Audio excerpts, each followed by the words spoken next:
Selamat pagi umat yang terkasih di dalam Tuhan. Senang karena pada hari ini kita bisa kembali bertemu dalam keadaan yang baik dan semoga semua berada dalam keadaan yang sehat. Mari saya mengajak kita untuk mengawali hari ini dengan sama-sama datang kepada Tuhan melalui doa pagi online. Kita datang kepada Tuhan, Sang Sumber Air Kehidupan. Datang kepada Tuhan yang adalah sumber pengharapan. Datang kepada Tuhan yang senantiasa menyediakan suka dan duka untuk menolong kita bisa bergantung penuh kepadanya. Datang kepada Tuhan karena kita tahu pada akhirnya nanti ialah satu-satunya jaminan dan kebenaran bagi kita. Kita akan menyanyikan satu buah lagu, saudara, dari NKB 147, Bagai Rusa Berteriak, dan diiringi oleh Om Kurniadi.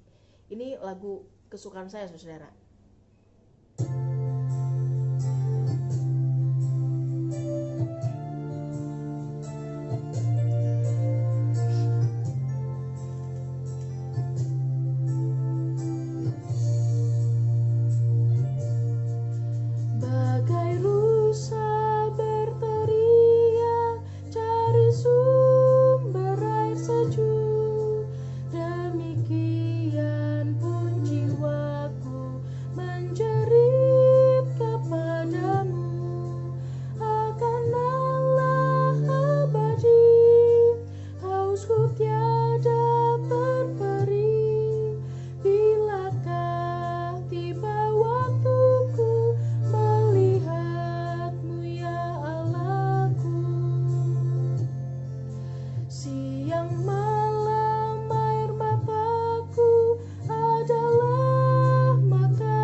Kini mari kita sama-sama bersatu di dalam doa.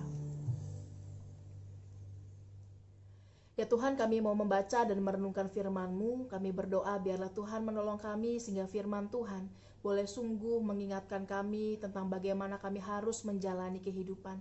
Firman Tuhan boleh melandasi seluruh laku kami, seluruh apa yang kami kerjakan, sehingga ketika kami melakukannya, ketika kami hidup, kami boleh hidup untuk Tuhan dan sungguh-sungguh menjadi terang dimanapun kami berada. Di dalam nama Tuhan Yesus kami berdoa dan mengucap syukur. Amin. Saudara-saudara, mari kita buka satu bagian Alkitab yang terambil dari Lukas pasal yang ke-11. Kita akan baca ayat 53 sampai pasal 12 ayat yang ketiga. Ya, Lukas pasal 11 ayat 53 dilanjutkan dengan pasal 12 ayat 1 sampai ayat yang ketiga. Saya akan bacakan untuk kita semua. Dan setelah Yesus berangkat dari tempat itu, ahli-ahli Taurat dan orang-orang Farisi terus-menerus mengintai dan membanjirinya dengan rupa-rupa soal. Untuk itu mereka berusaha memancingnya, supaya mereka dapat menangkapnya berdasarkan sesuatu yang diucapkannya. Sementara itu beribu-ribu orang banyak telah berkerumun sehingga mereka berdesak-desakan. Lalu Yesus mulai mengajar. Pertama-tama kepada murid-muridnya katanya, waspadalah terhadap ragi, yaitu kemunafikan orang Farisi. Tidak ada sesuatu pun yang tertutup yang tidak akan dibuka, dan tidak ada sesuatu pun yang tersembunyi yang tidak akan diketahui. Karena itu apa yang kamu katakan dalam gelap akan kedengaran dalam terang, dan apa yang kamu bisikkan ke telinga di dalam kamar akan diberitakan dari atas atap rumah. Demikianlah firman Tuhan. Nah, saudara-saudara yang terkasih, beberapa waktu yang lalu ada drama Korea yang booming dibicarakan, yang berjudul The World of Married Couple. Ya, drama ini berkisah tentang perselingkuhan, ya, tentang kehidupan berumah tangga, tentang masalah-masalah yang ada di dalam kehidupan suami istri, keluarga secara utuh. Nah, menarik karena ini adalah drama yang menyedot perhatian publik. Karena siapa yang gak seneng drama, begitu ya. Tetapi juga karena alur ceritanya ini sangat menarik. Plot twistnya itu luar biasa. Dan juga acting para pemerannya ini benar-benar patut diacungi jempol. Sehingga ada banyak orang yang mungkin karena masa PSBB, saudara gak punya kerjaan, gak pernah nonton film Korea, akhirnya nonton, begitu ya. Ada banyak warga plus 62, kode negara Indonesia, plus 62 itu artinya orang Indonesia. Banyak warga plus 62 ini, saudara, yang kemudian saking bagus aktingnya, tidak lagi bisa membedakan mana yang akting, mana yang kemudian realitas atau kenyataan. Sehingga dalam kolom-kolom artis-artisnya, saudara, ada banyak orang Indonesia tuh yang memaki-maki ya pemerannya. Ada banyak orang Indonesia yang kemudian menuding pemerannya bahwa mereka jahat dan seterusnya dan seterusnya. Di sisi lain, itu sesuatu yang positif. Kenapa? Karena artinya acting yang mereka lakukan itu berhasil. Karena artinya drama yang mereka perankan itu benar-benar menyentuh hati orang-orang yang menonton. Walaupun memaki itu tidak bisa dibenarkan. Tetapi saudara, itu hanya di film.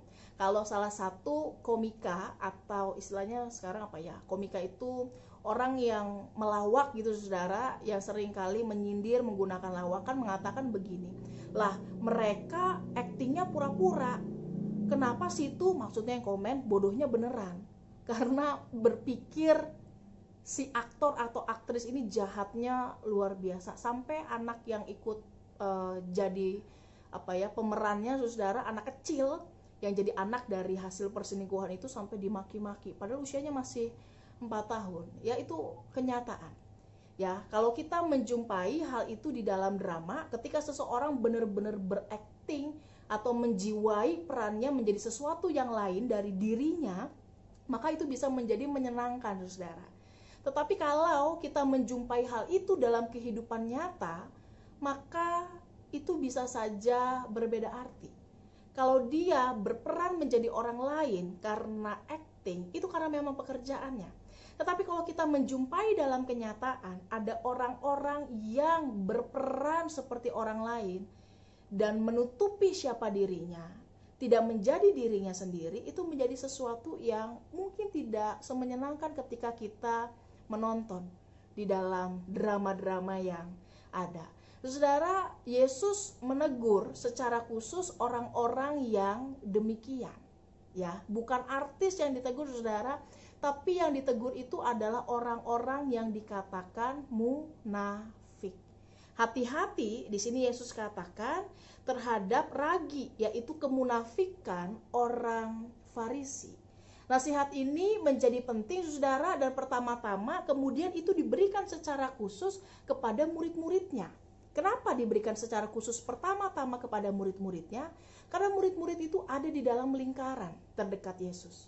Mereka adalah orang-orang yang dekat dengan Yesus, orang-orang yang mendengar langsung pengajaran Yesus, orang-orang yang menerima pengajaran tersebut. Yesus mengingatkan mereka sebagai murid-murid Tuhan, sebagai anak-anak yang mengaku anak-anak Tuhan, maka jangan sampai kita kemudian terkena ragi, yaitu kemunafikan yang walaupun sedikit akan mengkhamirkan seluruh adonan, yang akan merusak segalanya. Ya saudara, Kata munafik di sini kemudian merujuk kepada seperti tadi yang saya katakan di bagian awal, orang yang kemudian memainkan peranan yang khusus, ya. Seseorang yang istilahnya berpura-pura menjadi orang yang lain. Tetapi kata munafik ini juga ditujukan kepada orang yang kemudian suka berpura-puranya itu menutupi perasaannya. Kamu sedih? Oh enggak, saya senang. Kamu marah? Udah maafin saya. Masih kesel enggak? Oh enggak, padahal hatinya gitu ya, saudara. Maka orang-orang tidak hanya yang dikatakan munafik, tidak hanya mereka yang kemudian seperti orang yang bermain peran atau menjadi seseorang lain dari dirinya, di luar dirinya, tetapi juga untuk mereka yang kemudian dikatakan menutupi perasaannya, menutupi itu dengan kebohongan, gitu ya, dalam kepura-puraan. Ya, kata munafik di sini juga berbicara mengenai hypocrite. Ya, munafik itu berarti seseorang yang berpura-pura memiliki standar moral tertentu, atau seseorang yang berpura-pura sok-sokan punya pendapat tertentu yang kayaknya baik, padahal kenyataannya mereka tuh nggak seperti itu.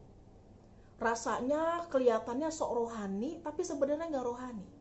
Kayaknya sosok keagamaan, ya rajin beribadah, tapi sebenarnya bukan jadi orang yang beribadah. Dari omongannya kok kayaknya hidup tuh harus baik, memberi, mengasihi, kenyataannya di sebaliknya.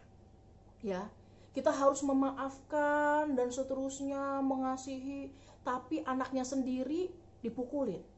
Tapi orang yang minta maaf sendiri sama dia nggak diampuni dan seterusnya. Seolah-olah punya standar itu padahal kenyataannya tidak. Dan itu dijelaskan atau ditekankan kepada Yesus bahwa itu muncul dalam tindakan mereka.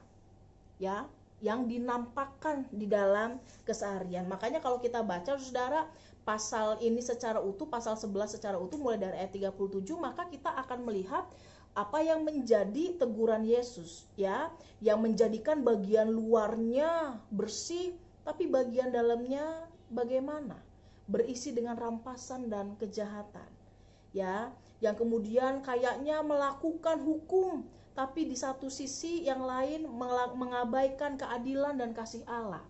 Ya, yang suka menerima penghormatan, yang suka meninggikan diri dan seterusnya. Seperti juga ahli-ahli Taurat yang meletakkan beban-beban hidup beragama tuh harus begini dan seterusnya, padahal dia sendiri belum tentu melakukannya.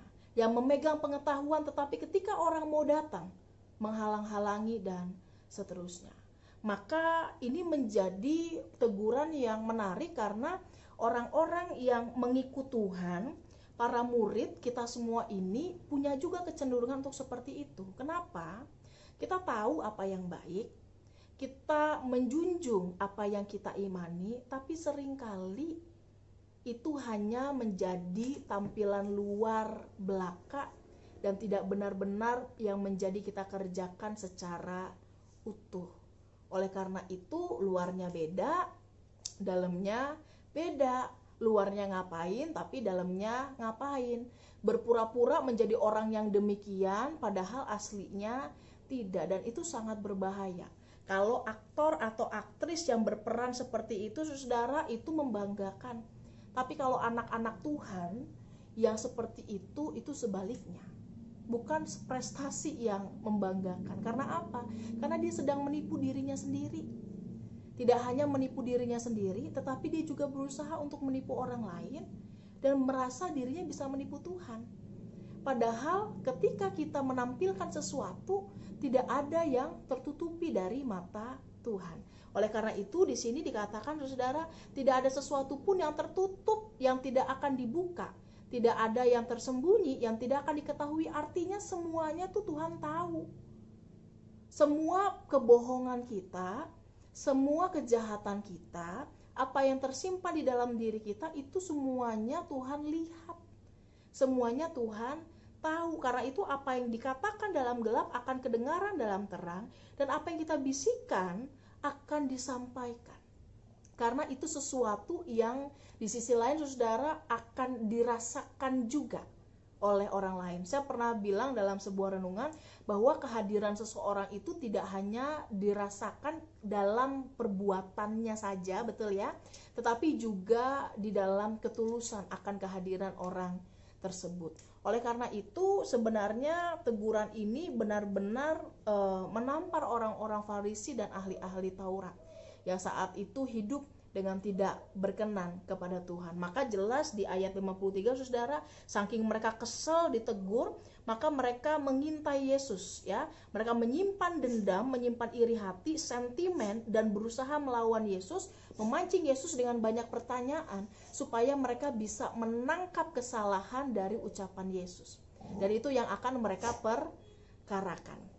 Oleh karena itu Saudara, hari ini kita melihat dan belajar bahwa ketika kita menjadi murid-murid Tuhan, ketika kita menjadi anak-anak Tuhan, jadi orang Kristen, mau baru 1 tahun kek, 10 tahun kek, mau dari kecil kek, seumur hidup jadi orang Kristen, maka yang paling penting adalah sungguh-sungguh mengerjakan, sungguh-sungguh hidup, sungguh-sungguh melakukan apa yang kita imani, apa yang kita yakini.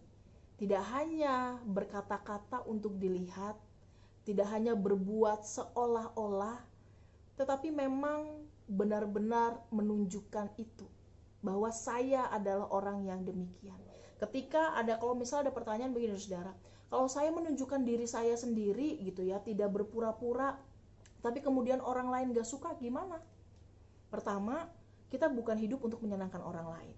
Betul ya? Jadi jangan pernah hidup untuk menyenangkan orang lain atau melakukan apa yang orang lain mau.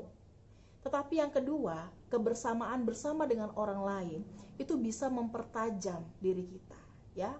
Manusia menajamkan manusia. Oleh karena itu, ambillah hal-hal yang perlu sehingga ketika kita tahu, oh kalau saya maki-maki kok orang nggak suka ya. Oh ternyata memang harusnya nggak seperti itu misalnya. Jadi itu akan membentuk kita, sehingga nanti pun ketika kita menampilkan sesuatu, bukan karena saya pengen maki-maki, tapi saya nggak enak maki-maki gitu ya, takut dibilang apa, bukan jadi kepura-puraan, tapi karena akhirnya perjumpaan dengan orang lain itu mempertajam diri kita, membuat kita mengalami perubahan diri dari yang dulu menjumpai diri kita yang sekarang ini adalah orang yang berbeda. Kita adalah anak-anak Tuhan, murid-murid Tuhan yang mendengar pengajaran tentang Tuhan. Maka hati-hati karena kemunafikan itu bisa merusak diri kita. Kita mau bohong sama siapa, Saudara? Sama Tuhan, sama orang lain, sama diri sendiri, apa gunanya? Oleh karena itu belajarlah hidup jujur, belajarlah melakukan apa yang benar, dan latihlah diri kita semua. Sehingga apa yang kita nyatakan sungguh-sungguh adalah penghayatan iman kita. Selamat menjadi orang yang jujur dalam berproses bersama dengan Tuhan. Mari kita bersatu di dalam doa. Kami berdoa biarlah Tuhan menolong kami sehingga kami boleh melakukan apa yang kami imani, apa yang kami yakini dengan benar, dengan kasih yang penuh kepada Tuhan dan sesama. Kami berdoa biarlah Tuhan memampukan kami ketika kami masih berusaha untuk hidup menyenangkan orang lain, untuk tampil sebaik mungkin walaupun dalamnya mungkin ada beberapa hal yang perlu diperbaiki. Tolong kami untuk bisa menyelaraskan itu semua sehingga iman kami menolong kami untuk bisa mengalami perubahan yang baik, yang berarti sebagai anak-anak Tuhan. Kami menyerahkan setiap pergumulan, setiap kerinduan, sukacita, setiap perencanaan yang akan kami lakukan pada hari ini, dalam minggu ini ke dalam tangan kasih Tuhan. Biarlah Tuhan yang senantiasa memimpin dan menopang. Di dalam nama Tuhan Yesus kami berdoa dan mengucap syukur. Amin. Selamat pagi Bapak Ibu, selamat menjalani hari kita pada hari ini. Tuhan berkati.